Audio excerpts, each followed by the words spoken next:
Hola, buena tarde, querido auditorio.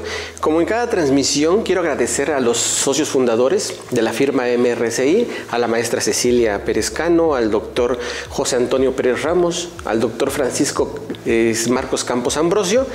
Agradezco también al maestro Juan Manuel Carraño Guzmán por la oportunidad que me dan de crear este vínculo de salud con todos y todas ustedes. Sí, el día de hoy me gustaría que revisemos juntos el tema de la presión arterial y la hipertensión arterial. ¿Sí?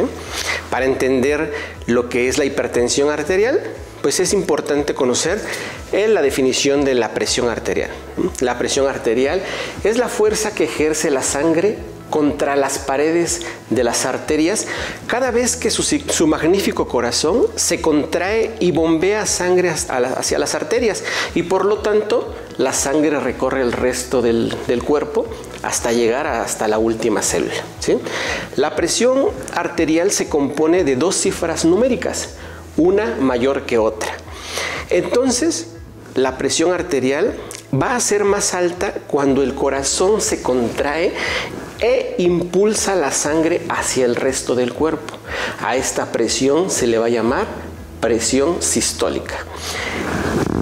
En el caso contrario, ¿no? En la presión sistólica va a ser la presión de mayor nivel. Y en caso contrario, como les decía, cuando el corazón está en un breve reposo por unos segundos llenándose de sangre, a esta presión se le va a llamar presión diastólica, que es la presión menor de las dos cifras. Estas dos fases de la presión arterial, sistólica y diastólica, van a ser utilizadas para la lectura de la presión arterial, ¿no? Existe anteriormente o malamente una creencia de que una presión normal solo es aquella que se conforma por una presión de 120/80. ¿Sí? No es correcto, ya que si nosotros buscamos en cada una de las personas esta presión de 120/80, híjole, en 10 pacientes vamos a encontrar a 1 o 2 pacientes con esta presión, ¿no? Y algunas personas creen que si no tengo de presión 120/80, entonces tengo una presión anormal, y no es así, ¿no? No debemos de generalizar con todas las personas, no debemos generalizar con todos los pacientes. Cada paciente es diferente, cada paciente es único, e inclusive si tenemos a dos personas con las mismas características, ¿no? Puede ser 2 personas con la misma edad, puede ser 2 personas aparte de la misma edad, que sean del mismo sexo, que se dediquen a lo mismo, etcétera, y cada persona va a tener diferente presión arterial, ¿no? Es por eso que sí debemos de individualizar esta parte. Por ejemplo, hay mujeres que manejan una presión de 90/60, ¿no? Hay mujeres que manejan presión de 90/50, y entonces pues esas personas no podemos decir que tiene una presión baja, ¿no? También he escuchado mucho que dicen, no, soy de presión baja, y no, son presiones arteriales características de cada persona, ¿no? También a veces hasta en el área médica, en el área de enfermería, les decimos o les dicen, ¿no? Tiene una presión baja, y no es así, es una presión característica de la persona. Si la persona entonces se sintiera mal, ¿no? Se agarro y me siento mal, voy y tengo una presión de 90/60, ¿no? Ahí sí podríamos pensar que tuviéramos una presión baja, siempre y cuando conociendo los antecedentes de esta persona. Por ejemplo, una mujer, un hombre que maneja presión de 110/70 y que voy al médico o me toman la presión en casa y tengo una presión de 60/50, 90/60, entonces ahí sí podemos, y me siento mal, ahí sí podemos decir que la presión está baja y por eso la persona se siente mal. Pero si la persona está sin ningún síntoma, sin ningún problema, sintiéndose bien y tiene una presión de 90/60, esa es su presión arterial, ¿sí? Y es importante conocerla y saberla, ya que, como comentábamos hace un momento, que malamente a veces decimos que una presión normal solamente es aquella que es de 120/80, si una persona que siempre ha manejado o que durante su vida, diferentes etapas de su vida, ha manejado una presión de 90-60 y va al médico y tiene una presión de 120-80, a veces desafortunadamente les dicen, su presión está normal porque tiene 120-80, y no es así. Esta persona ya sufrió modificaciones en su presión arterial de una presión de 90-60 a una presión de 120-80, pues ya en la cifra sistólica pues ya tiene una elevación de 30 milímetros de mercurio, y en la presión diastólica 20 milímetros de mercurio, que ya es mucho, ¿no? Entonces, sí queda claro de que cada persona maneja una presión arterial. No hay que generalizar, hay que individualizar con cada paciente, e incluso si me tomo mi presión ahorita, tengo una cifra y me la tomo a los 5 minutos o incluso inmediatamente después, la presión arterial cambia un poco, ¿sí? Entonces, esa es la importancia de conocer esta parte de que no existe una presión estándar, que digamos, esta presión debe ser la normal, ¿sí? Existe también su médico, que la consulte. Sí va a ser muy importante tener un médico ya, el cual tenga su historia clínica, el cual ya tenga sus antecedentes, y de esa forma podamos nosotros ir viendo la evolución de su presión arterial, ¿sí? Bueno, la presión arterial estándar normal, de acuerdo a la Sociedad Europea de Cardiología en sus guías 2024, que son las guías más actualizadas, ¿sí?, ya nos enmarca 3 etapas. ¿Sí? Nos enmarca la presión arterial no elevada, ¿no? Lo que antes nosotros le llamábamos presión arterial normal, ahorita se está manejando como una presión arterial no elevada. Esa es aquella presión, es toda presión menor a 120-70, ¿no? Entonces, si nosotros tenemos una presión por debajo de 120 en la cifra sistólica y 70 en la cifra diastólica, podemos decir que es una presión arterial no elevada y saludable, ¿no? No puede haber, no hay ninguna situación que corroborar o que la paciente tenga que entrar a un protocolo de estudio. La segunda fase, que es la presión arterial elevada, es toda presión arterial de 120-70 a 139-89. En estas cifras ya se cataloga como una presión arterial elevada, y es muy importante tomar entonces medidas de protocolos de estudio, las cuales nos puedan decir qué factor es el que está contribuyendo a que la presión arterial se esté elevando, ¿no? Es importante entonces verificar qué factor de riesgo y atenderlo, ¿no? Y la tercera etapa es una hipertensión arterial, ya la enfermedad como bien ya establecida, es toda presión mayor a 140-90.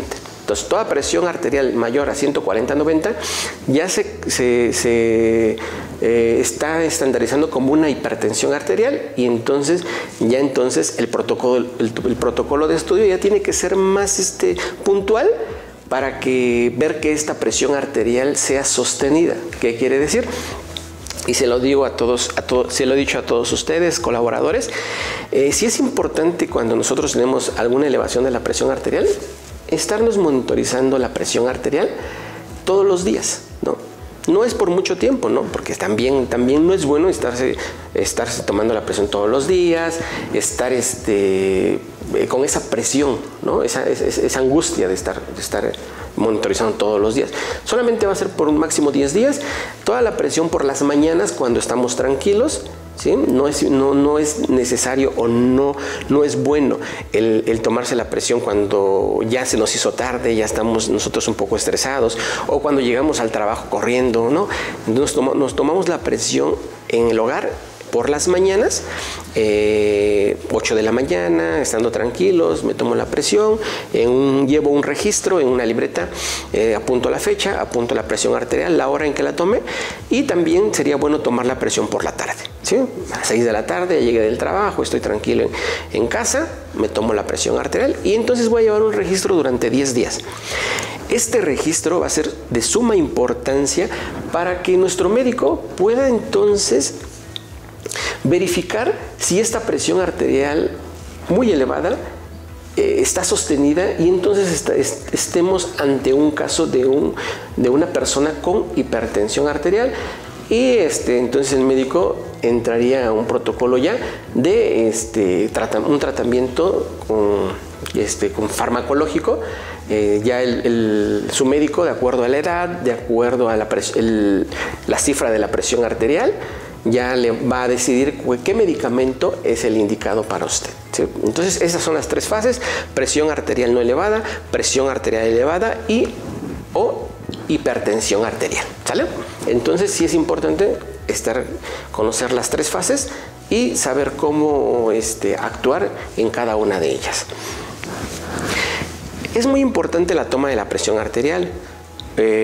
¿Cuál es el beneficio de esta? Bueno, primero, el conocer nuestra presión arterial en diferentes etapas de nuestra vida, de diferentes edades, ¿no? O cada año, se puede decir, conocer bien el registro y, claro, ante varios panoramas que tenemos en la vida diaria, ¿no?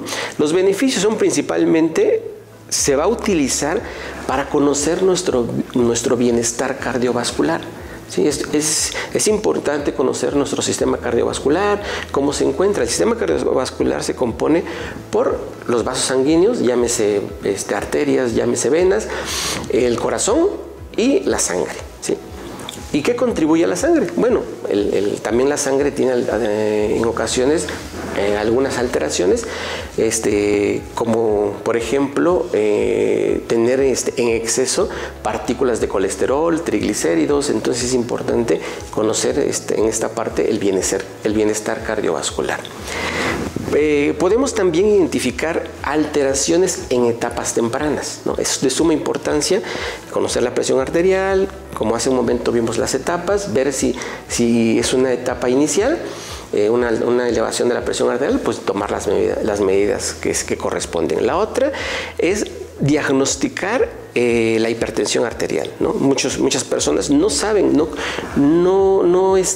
conocen su estado de salud y no saben que tienen hipertensión arterial. Entonces también la presión arterial nos va a ayudar a eso, y también se va a ocupar para emplearla para dar un seguimiento a personas que ya tienen una hipertensión.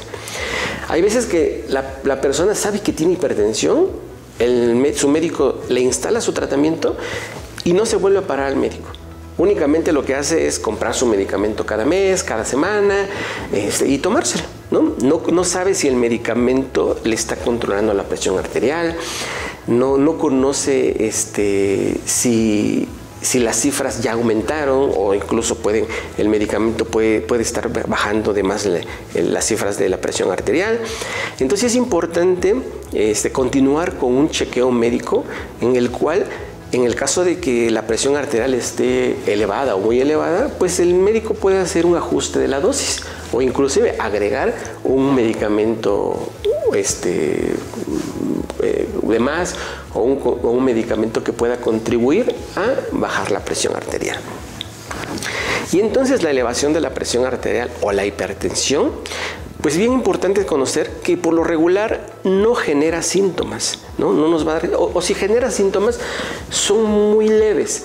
Son muy leves y con nosotros tratando de justificar, como el ser humano todo quiere justificar, pues podemos pensar de que nos puede doler un poco la cabeza por el cansancio, porque ya tuve un enojo con la esposa, con el esposo, con el jefe, y que eso me está originando el dolorcito de cabeza, me está originando el cansancio, y a veces no, ya son indicios o son algunos avisos de que algo anda mal, pero por lo regular no hay síntomas, ¿no? En la hipertensión arterial no hay síntomas.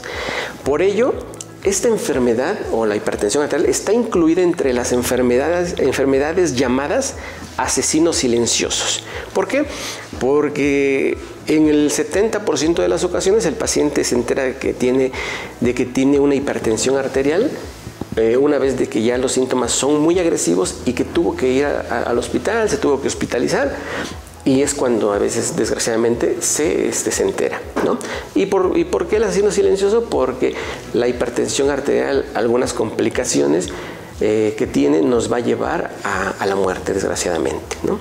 Y la única manera de averiguar si usted tiene una presión arterial elevada o una hipertensión es a través de chequeos médicos continuos. Estos chequeos, como ya lo comentamos, pues van a servir para identificar en qué etapa de hipertensión o qué etapa de la presión arterial, pues nosotros nos encontramos. En caso de no realizar revisiones periódicas y no darle la importancia a esta situación, sumado a esto, tener factores de riesgo importantes, podríamos estar ante una evolución a la hipertensión arterial, ¿no? Y bueno, hablando de hipertensión arterial, pues esta es una enfermedad crónica que si no se trata a tiempo puede tener complicaciones cardiovasculares como el infarto al corazón, los accidentes cerebrovasculares, entre ellos la hemorragia cerebral o el infarto cerebral, y que por la gravedad de esto pudieran conducirnos lamentablemente a la muerte, ¿no? Entonces, por ello que es importante dar un seguimiento oportuno de la hipertensión arterial. Al no tener síntomas, sí es importante conocer los factores de riesgo, ¿sí? Entendamos por factores de riesgo todas las características, conductas, condiciones o situaciones que aumenten la probabilidad de que una persona desarrolle algún problema de salud. En este caso, vamos a ver los factores de riesgo para la hipertensión arterial.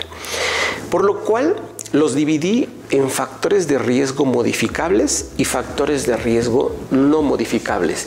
Entre los factores de riesgo modificables, pues tenemos el sobrepeso y la obesidad, ¿no? Estos factores de riesgo, al identificar que el paciente tiene sobrepeso u obesidad, sí es importante hacerle ver que debemos de tener cambios en la nutrición, ¿no? Que es otro factor de riesgo modificable, la dieta o la nutrición poco saludable, ¿no? Entonces debemos hacer cambios en la nutrición, hacia una nutrición saludable. Podemos también identificar otro factor de riesgo como es la falta de actividad física. Al identificar que hay falta de actividad física, pues tenemos que indicar adoptar un programa de acondicionamiento físico, el cual nos lleve a mejorar nuestra salud. Otro factor de riesgo modificable es el consumo de tabaco y alcohol, ¿no? Que creo que no hay ningún problema al conocer que es un factor de riesgo importante para hipertensión arterial, pues modificarlo y suspenderlo, ¿no? Otro factor de riesgo modificable son las dislipidemias, que es el incremento del colesterol, el incremento de los triglicéridos. Al identificarlos con un estudio de laboratorio, que puede ser un perfil de lípidos, podemos identificar esta parte y entonces trabajar en modificar los niveles de colesterol y triglicéridos en la sangre.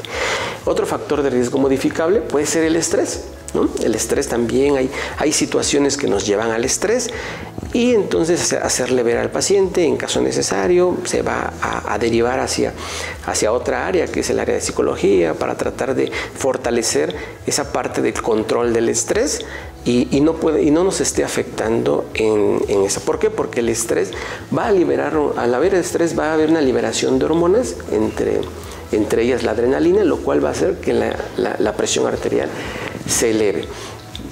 Si el estrés es poco o es leve, pues pudiéramos tener unas alzas de la presión arterial. El corazón tiene la capacidad, la extraordinaria capacidad de nivelar o de estabilizar esa presión. Pero si ya nosotros vivimos bajo un estrés constante, entonces vamos a tener la adrenalina alta.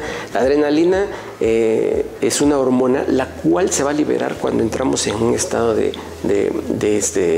un susto, de tristeza, del mismo estrés. Entonces es lo que nos puede condicionar a que la presión arterial se eleve. Entonces estos factores de riesgo pues son modificables, los podemos modificar, podemos tratarlos para mejorar nuestro estado de salud.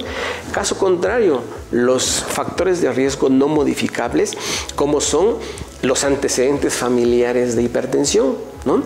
Tenemos papá, mamá que tienen hipertensión arterial, ¿sí? quiere decir que algo en sus hábitos de ellos estuvo mal. Por supuesto, también en este caso va a haber un factor genético y una composición genética de papá, de mamá, pues la vamos a tener nosotros, ¿no? Pero sí es bien importante y tiene un mayor porcentaje el factor cultural en cuanto a la alimentación y en cuanto a la actividad física. ¿Saben por qué?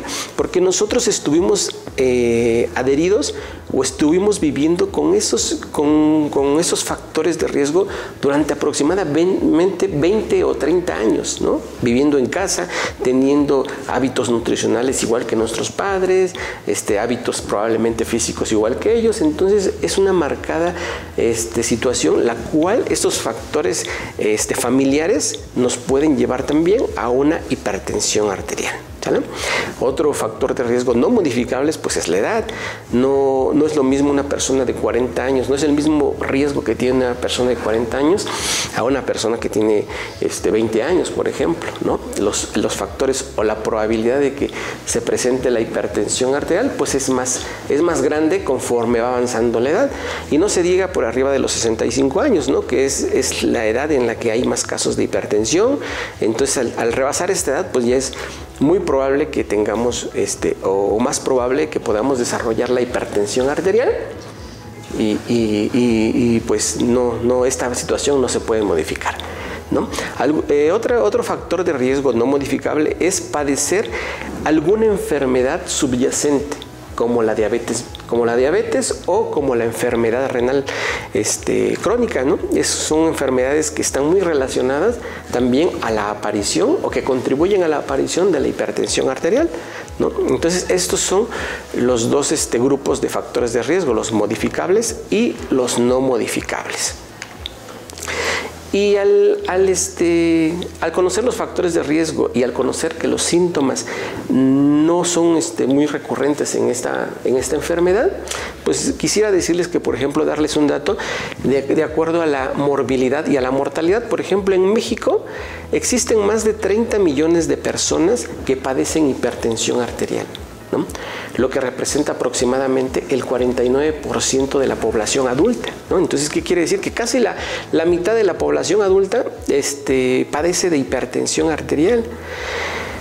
Y de este porcentaje, cerca del 70% de ellos desconoce que tienen hipertensión arterial, desconocen su estado de salud y por lo tanto pues no van a tener un tratamiento establecido y van a estar viviendo en un peligro o en un riesgo constante de complicaciones que los puedan llevar a la muerte. Entonces, imagínense la gravedad de esta situación. ¿Y qué nos puede costar, ¿no? ¿Qué situación económica nos puede afectar el hacernos un chequeo para ver si tenemos hipertensión arterial, ¿no?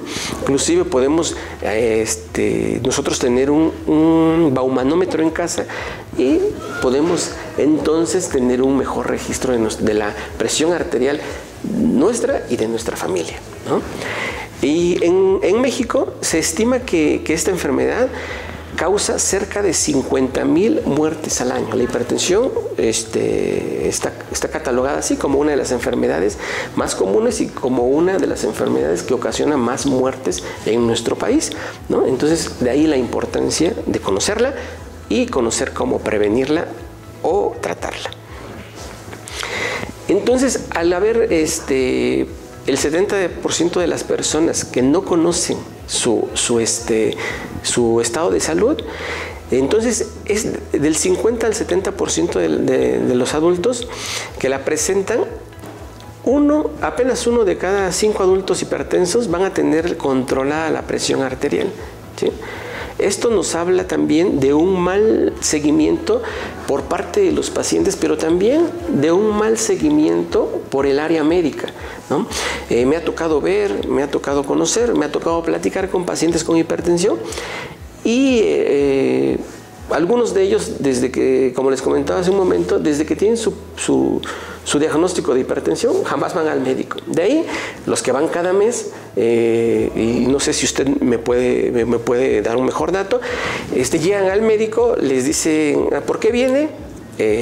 Les comentan que es por hipertensión arterial, le preguntan qué está tomando, ¿no? Y les administran su receta y nos vemos el próximo mes. Cuando esta situación de la hipertensión arterial debe tener un seguimiento estricto, puntual, por la magnitud de las probables complicaciones que puede tener, ¿no? ¿Y por qué? Porque la hipertensión arterial nos lleva a complicaciones serias, ya que las complicaciones de la hipertensión arterial son causas principales de muertes prematuras en el mundo, ¿no? Personas que mueren a los 30 años, personas que mueren a los 40 años y pensábamos que no estaban enfermos de nada, pues es una persona que probablemente ya tenía una hipertensión arterial, que probablemente falleció de un infarto al corazón, ¿no? Entonces, es indudable esta situación que tenemos que ir manejando y que ir atendiendo, ¿no? El mecanismo de la presión arterial, algo que se habla poco y que me gustaría pues darles de conocimiento, comentarles, es que el órgano que va a controlar también o regular la presión arterial es el riñón, debido a sus mecanismos funcionales, por lo que es de suma importancia también darle seguimiento, cuidados y atender estos magníficos órganos que son los riñones, ya que los riñones van a regular el volumen sanguíneo y el volumen de sodio. Aproximadamente todo nuestro volumen de sangre, toda nuestra sangre va a pasar por los riñones aproximadamente 40 veces, ¿no? ¿Para qué? Porque los riñones van a filtrar la sangre, van a filtrar las toxinas, van a filtrar los electrolitos, van a estar filtrando, es un filtro, los riñones son un filtro, y entonces la sangre va a estar pasando más o menos unas 40 veces por los riñones, y entonces van a regular lo que es el volumen sanguíneo, van a sacar el exceso de agua, el exceso de sodio, y así pues tienen una interacción importante en cuanto a la presión arterial. También los riñones van a controlar el sistema hormonal crucial, que van a regular la presión arterial y que está asociado con la hipertensión, como lo es el sistema renina-angiotensina-aldosterona. Este sistema va a trabajar en conjunto para mantener la presión arterial y el equilibrio de los electrolitos. Y esto, por supuesto, tiene su base en los riñones, ¿no? Además, los medicamentos que son utilizados para controlar la presión arterial, pues van a trabajar directamente en estas hormonas, ¿no? Y que esas hormonas tienen relación directa con el área renal o de los riñones. Es por eso que sí es muy importante. Y les sugiero también darle este cuidado, esta importancia a lo que son los riñones y tener por lo menos en su valoración médica anual, ¿no? Por lo menos una vez al año, pues preguntarle a su médico cómo están mis riñones. Él es por medio de un estudio de laboratorio, les puede ir comentando el estado de salud de sus riñones. Y en el caso de que haya situaciones que mejorar, pues también se las va a hacer ver, ¿sí? Y en cuanto, bueno, ya vimos qué es la presión arterial, ya vimos que las etapas o los estados de la presión arterial, como es la presión arterial no elevada, la presión arterial elevada y la hipertensión arterial. Ya conocimos sus factores de riesgo muy importantes, ya conocimos el mecanismo de acción para quienes controlan la presión arterial. Ahora me gustaría hacerles de conocimiento cuál es el tratamiento, cuáles son las etapas del tratamiento de la hipertensión arterial o de la alteración de la presión arterial, ¿no? En la primera etapa de la alteración de la presión arterial, se busca establecer cuidados y medidas preventivas, ¿sí? Como por ejemplo cambios en los hábitos de vida que pueden ayudar a reducir esta presión arterial elevada, ¿no? Por eso la importancia de conocer nuestra presión arterial, y en el caso de que identifiquemos que la presión arterial se está elevando, pues entonces, junto con su médico, ver qué factores de riesgo le están afectando. Si es la obesidad, si es la alimentación inadecuada, si es la falta de inactividad física, si tiene elevado el colesterol, si tiene elevado los triglicéridos. Entonces, junto con su médico van a identificar cuál es el factor de riesgo que está elevando nuestra presión arterial y trabajar sobre ello. Medidas preventivas, entonces debemos de asumir una nutrición saludable. Esto ayudará a controlar los niveles de colesterol, triglicéridos y disminuyendo la posibilidad de que haya una inflamación de sus vasos sanguíneos o que exista la formación de placas de ateroma. Las placas de ateroma son placas que se forman por diferentes sustancias químicas, entre ellas y su principal componente es el colesterol de tipo LDL, ¿no? Entonces es importante conocer esta parte con la ayuda de su médico. Eso también nos va a ayudar a evitar enfermedades crónicas como la diabetes, que está relacionada directamente con lo que es la aparición de la hipertensión. También es de suma importancia establecer un programa de acondicionamiento físico de forma regular, dejar de fumar y reducir y gestionar el estrés, ¿no? Entonces, esta es la primera etapa, la cual, como volvemos al comentario y volvemos a lo mismo, pues no tiene un gran problema, no tiene un gran aporte económico, nada más, únicamente es una situación de analizarla y querer hacerla, ¿no? La segunda etapa ya va encaminada a un tratamiento farmacológico, ¿no? Con el cual se va a buscar reducir la presión arterial a unas cifras menores a 130/90. Hay pacientes que pues manejan cifras de 170/100, 160/100, 150/90, ¿no? Entonces aquí ya existen riesgos de que haya una alteración o alteraciones en los órganos de cada individuo. Entonces lo que se busca es reducir esos riesgos o complicaciones para enfermedades fatídicas del corazón, ¿no? Entonces, sí es importante la disminución de estas cifras tensionales. Existen muchos medicamentos hoy en día, ¿no? Por ejemplo, a mí me tocó trabajar muchos años en lo que es las comunidades rurales, en sistemas de salud, en este caso en el IMSS, y pues nosotros en la unidad médica teníamos captopril, enalapril, metoprolol y nada más, ¿no? Entonces existen muchísimos medicamentos hoy en día, como es el nifedipino, tenemos los sartán, el misartán, etcétera, de acuerdo a su edad, de acuerdo a sus cifras de presión arterial, de acuerdo a que si usted tiene una enfermedad aparte de la hipertensión arterial, eso va a ser importante para que su médico le instale su tratamiento adecuado, ¿no?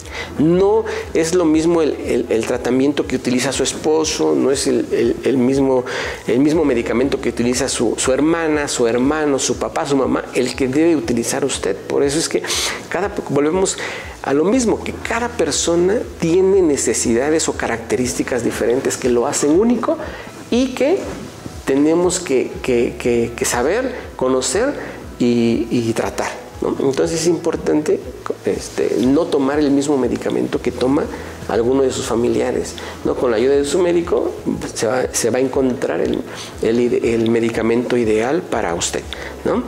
Y entonces, ¿esto para qué? Para reducir el riesgo de infartos del corazón, de derrames cerebrales, etcétera, ¿no? Entonces, existe una entidad que se denomina hipertensión arterial resistente, ¿no? La persona me dice, ¿sabe qué? Me tomo mi medicamento, hago actividad física, tengo una nutrición saludable y su presión arterial no baja, ¿no? Incluso los médicos a veces se desesperan, no le creen al paciente de que lleve todo en orden y pues hasta ahí se queda el tratamiento del paciente. El paciente también ya se resigna a que su presión siempre está alta, pero esto va más allá de que podamos conformarnos de que la presión arterial siempre esté elevada, ¿no? Hay ciertos factores que pudieran estar desencadenando esta situación. Por ejemplo, hay que ver si la presión arterial se está tomando adecuadamente, ¿no? Hay veces que el baumanómetro está descalibrado, que el baumanómetro digital ya tiene baja la carga de las baterías y ya va a marcar diferente. Puede ser que ya esté descalibrado. Tanto un baumanómetro manual como un baumanómetro digital se pueden descalibrar. Entonces es bien importante que cuando nos tomemos la presión estemos tranquilos. Cuando nos tomemos la presión estemos cómodos, estemos sentados, que nuestro brazo y nuestro baumanómetro esté a la altura del corazón, ¿sí? Que nuestros pies estén separados, que nuestra espalda esté bien descansada y recargada. Al momento de poner el brazalete, ¿sí? El brazalete debe estar por arriba de la línea del codo, ¿no? Entonces identificamos el pliegue del codo. Entonces el brazalete debe estar 2 dedos por arriba del pliegue del codo, ¿no? Y la manguerita que infla el brazalete debe estar, ¿sí?, vertical a nuestro brazo, ¿sí? ¿Sí? Entonces esas son algunas de las recomendaciones para una adecuada toma de la presión arterial. También puede haber situaciones como, por ejemplo, una estenosis de la arteria que va hacia el riñón. Esta enfermedad, esta estenosis, se va a dar por esas placas de ateroma que le comentaba, que sus componentes, uno de ellos es el colesterol. Puede ser que esa placa se haya fijado en la arteria que lleva sangre al riñón y que ya la esté estrechando, ¿no? Una estenosis es que la arteria se vuelva más estrecha de lo normal. Entonces la sangre ya no va a irrigar al riñón al 100%, ¿no? Entonces ese también puede ser una situación la cual esté contribuyendo a la que la presión arterial no ceda, no se estabilice. La otra puede ser una insuficiencia renal, que ya es un daño que sufre el riñón por diferentes circunstancias y que ya su funcionamiento ya no es al 100%, ¿no? Entonces son pacientes que tienen una presión arterial, no se controlan, y cuando uno le manda a hacer los estudios, pues ya su riñón ya no está trabajando al 100%. Y como lo comentábamos hace un momento, el riñón es un órgano de suma importancia para poder controlar o regular la presión arterial. La otra puede ser una coartación de la arteria aorta, ¿no? Es la arteria más grande que existe en nuestro cuerpo y que va a salir del corazón, ¿sí? Entonces esta arteria puede tener un daño de nacimiento, y el cual puede tener una estrechez, así como si fuera un reloj de arena, ¿no? Pero no es por alguna situación de grasas o nada, sino ya es una situación por anatomía de nacimiento, ¿no? Entonces esta aorta, esta arteria, ¿no?, va a tener una gran irrigación hacia todo el cuerpo. Entonces, al estar estrecha, puede hacer que la sangre no fluya como debe fluir, el corazón tenga que crear mayor potencia, mayor trabajo, mayor presión para poder irrigar hacia la sangre hacia el cuerpo, ¿no? Otra situación puede ser la liberación de las catecolaminas. Las catecolaminas son sustancias que se liberan en el organismo por el estrés, puede ser por un susto, puede ser por un enojo, principalmente el estrés. Hace rato hablábamos de la adrenalina, ¿no? La adrenalina es una catecolamina y es la más común. Y cuando ya empieza a tener relevancia en esta situación es cuando ya existe una liberación prolongada. ¿Qué quiere decir? Cuando el estrés ya es muy constante, ¿no? Que ya vivimos, que ya es parte de nuestra vida, ya es parte de nuestro día a día. Entonces existe esta elevación de la adrenalina y por lo tanto pues la presión arterial va a estar elevada, ¿no?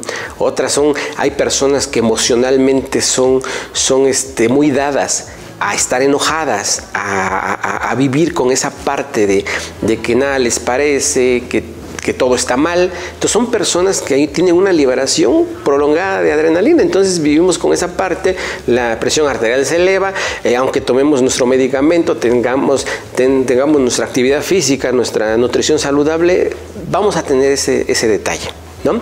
Otra situación bien importante es la alimentación o la ingesta de drogas. Y drogas me refiero a medicamentos. Entonces una dieta también no saludable, ¿sí? Tomamos nuestro medicamento, pero tenemos una dieta no saludable, una dieta descontrolada. Es difícil también de que tengamos una presión arterial óptima con solo el medicamento farmacológico. Y como les decía, existen medicamentos los cuales también pueden hacer que se eleve la presión arterial. Por ejemplo, los esteroides. Los esteroides son un grupo de medicamentos que sirven para la desinflamación, ¿sí? O para tratar la inflamación generalizada de nuestro organismo. Entonces, también el administrar este medicamento por grandes temporadas también puede hacer que la presión arterial pues, siempre se mantenga elevada. Otros pueden ser los anticonceptivos, los analgésicos o antiinflamatorios no esteroideos, como el naproxeno, el diclofenaco, ibuprofeno, ketorolaco, etcétera, también pueden interferir en la elevación de la presión arterial. Y comentaba los anticonceptivos, ¿no? También cuántas personas o cuántas mujeres hay de que utilizan anticonceptivos, ¿no? Y probablemente no saben que los anticonceptivos pueden elevar la presión arterial. Entonces, si tenemos una paciente hipertensa, ¿no? Una persona con presión arterial elevada y que tome o que se le inyecta antihipertensivos, pues imagínense, ¿no? No vamos a poder tener cifras o estándares de presión arterial ideal, ¿sale? Otras son las hormonas tiroideas descontroladas. Personas que sufren o que padecen hipertiroidismo o hipotiroidismo también va a tener una afectación o relevancia en la alteración de la presión arterial. Entonces, ante esta situación de una hipertensión arterial resistente, tenemos que pensar en todo ello, tenemos que hacer un análisis y un estudio muy detallado para que podamos darle a usted una estabilidad en salud, ¿sí? Una recomendación muy importante: ante una situación de hipertensión arterial resistente, los médicos generales podemos diagnosticar, podemos iniciar un tratamiento, podemos dar seguimiento, pero sí es bien importante tener una valoración por una área especializada. En este caso, una área especializada que puede apoyarle en el caso de una hipertensión arterial resistente, son los servicios de medicina interna, de nefrología, son los más especializados. Entonces sí es importante tener, aunque sea una valoración médica al año, por los servicios de medicina interna y nefrología. Y pues mis recomendaciones, mis sugerencias van dadas a que usted tenga una salud óptima. Y pues cada uno de nosotros podemos hacer la gran diferencia y cambiar los números altísimos de hipertensión arterial y muertes por sus complicaciones, así como contribuir a que los servicios médicos de los hospitales dejen de estar colapsados en la consulta de medicina interna, en la terapia intensiva, en el área de diálisis o hemodiálisis. Pero sobre todo, todos ustedes pueden hacer la diferencia en preservar una buena salud en ustedes y en sus familiares, gozar de una vida de calidad. Y he escuchado a muchas personas dispuestas a dar la vida por su familia, por sus hijos, y quién no, ¿verdad? Pero ¿estás dispuesto a vivir por ellos? Entonces es un buen momento para hacer un análisis, un buen momento para iniciar, ¿no? Iniciar los cuidados, iniciar una vida plena. Y pues no me queda más que darte las gracias, darle las gracias por su tiempo, y nos vemos en la próxima. Les recuerdo, mi nombre es César Daniel López Revilla y estamos a la orden. Gracias.